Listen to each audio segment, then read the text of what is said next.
કાં બેન શું વિચારે છે?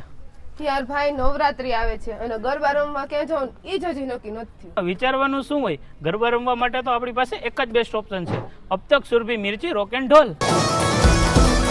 અબ તક સુરભી એ એક જ એવા ગરબા છે કે જ્યાં ખેલૈયા સિક્યુરિટીનું ફૂલ ધ્યાન રાખવામાં આવે છે. ગ્રેટ. અને ત્યાં આ વખતે સિંગર કોણ છે? આ વખતે સિંગરમાં માર્ગી પટેલ અને મૃદુલ ઘોષ છે, જેના તાલે તું ગરબા રમવામાં ઝાયલી નહીં જાય. ખમા ખમા ખમા ખમા ખમા ખમા ખમા ખમા ખમા ખમા ખમા ખમા ખમા ખમા ખોડિયાર બમે નવલા ખાય લોબડિયા. અને વોટ અબાઉટ ગ્રાઉન્ડ?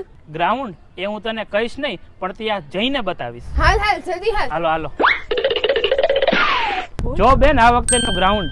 ભાઈ પણ આ ગરબા રમવાનું નહીં, ક્રિકેટ રમવાનું ગ્રાઉન્ડ છે. તું જો તો ખરી, તું મને ક્રિકેટ સ્ટેડિયમમાં લઈ આવ્યો છો. હા, તો આ વખતે અબ તક સુરભીનું આયોજન આજ ક્રિકેટ સ્ટેડિયમમાં થવાનું છે. અરે વાહ, તો મજા આવી જશે. હાલ તો હું આપણા બેના પાસે અત્યારે જ અહીંયા બુક કરાવી દઉં. નવલા ખાય લોબડિયાળિયું ભેળિયું મળિયું મટડે રાસ રમે માં.